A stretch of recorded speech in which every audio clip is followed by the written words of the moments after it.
video, we're going to go through one of the best cartoons out there, We Bare Bears, from start to end, the past of Charlie, how the three, Grizzly Bear, Panda Bear, and Ice Bear met, how each one of them has different dreams, visions, and personalities, and how they lived as talking animals in the human world. The story begins in a dark, unknown place with heavy rain, where a small brown bear was stuck on a tree until the firefighters rescued him. The bear felt safe and was holding the firefighter's hand, who was wondering how this little bear got up there. He was probably abandoned or got separated from his parents, or they have been hunted. After some time, this little bear grew big and found a hosting human family. What's weird is that he was also able to talk. Grizzly Bear wasn't a member of the family actually, but an actor in a comedy show without knowing. A new kid was introduced to the show and took his place, and although he discovered the family wasn't real, he tried his best to stay with them, but he was still replaced. He then decided that he had to leave and look for a real family. In another part of the world, there was a small panda bear in a zoo. He was treated like a laboratory rat because he was able to talk, and they were giving him food from a vent. The guards noticed that Panda Bear was sad and lonely, so they gave him a panda bear puppet that he treated like a friend. One day, Panda Bear noticed through the glass that there was another world outside, different from his world, and he took interest in the TV. Panda Bear decided to escape through the vent, and the guards couldn't catch him. He also said goodbye to the puppet and went looking for a real family. Ice Bear. Ice Bear had the most heart-wrenching story. At the North Pole, we see a scene of a little bear who looks like he got separated from his family, who they might have died or been hunted. The little bear was trying to find food until he noticed a tent. He went inside, and before he knew it, the man tried to kill him, but he got injured and Ice Bear helped him. The man decided to keep the bear and taught him everything about humans. Ice Bear wasn't allowed to touch the man's box, but he still did it when Yuri, that's his name, was outside. Ice Bear saw a picture of Yuri's family, who is obviously long gone, so decided to make him a wooden horse, like the one in the picture, but Yuri got mad and kicked him out. Ice Bear ran away crying until some hunters found him, and it seemed as though they hunted his parents too. Anyways, Yuri came to the rescue at the right time and saved Ice Bear by breaking the ice, and as he drifted away, they both looked sad as if they had lost their families again.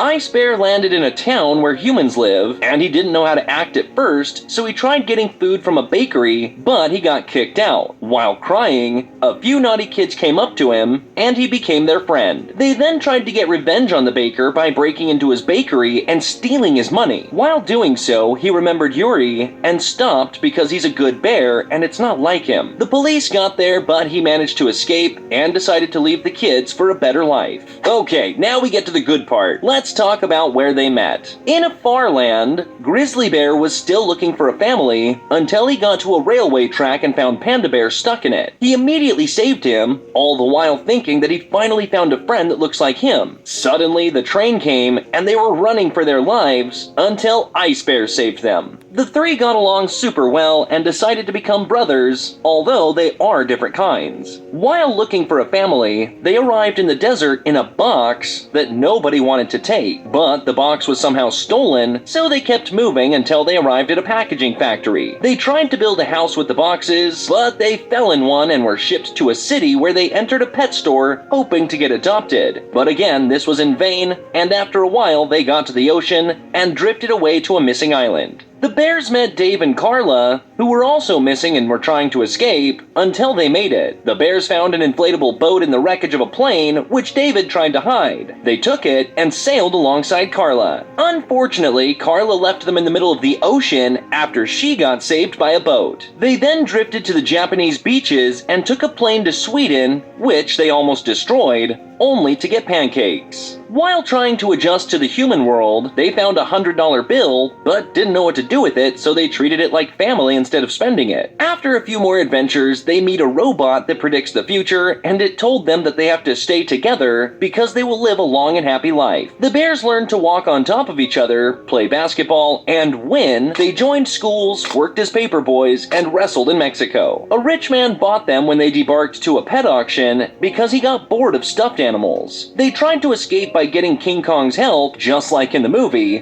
but the man finally let them go and gave them a plane so that they could travel. Hill. They then arrived at the beach and built a sand house thinking that it would finally be their home. However, of course, the house was destroyed by a huge wave. A few episodes later, we noticed the bears had gotten more used to the human world, and in one episode, a mummy fell off of a truck. They tried to return it to the museum, only to discover that it was actually fake and used for cinema. Days go by and the bears grow up poor without a house. Well, one day they found a lucky amulet, which they thought was magical, and also thought it could get them a house. However, the amulet was stolen by a raccoon, which led them inside the woods where they found a cave. And it's here where they decided it's going to be their home. Episodes go by and they almost lost their home because the humans want to destroy their home to build a telecom tower. However, they protest and prove that it's been their house for so long. In this house, and while getting financial stability, a few characters from the city are introduced, like Nom Nom the arrogant koala, who is obsessed with his views and always takes advantage of the bears. They also meet Chloe, the little Korean girl, who doesn't have any friends because she's shy and has low self-esteem. She's also a fan of Adventure Time. As we see her watching in the first season, the bears tried to help her make friends by inviting people to a party. Her father, though, didn't want her to be friends with the bears, but he changed his mind because he realized the bears are reliable and would be a good influence on her. Okay, now for Charlie. Charlie is a scary chupacabra hiding in the woods. The bears first meet him in the 13th episode of the first season, and rumors spread about a creature wandering around the woods until one day he actually got inside their house, and he actually turned out to be a little bit normal. The bears didn't warm up to him at first, but then they became friends. It was hard for Charlie to adapt to the human world, as he doesn't like cameras, but he still tried to disguise himself to blend in. Now,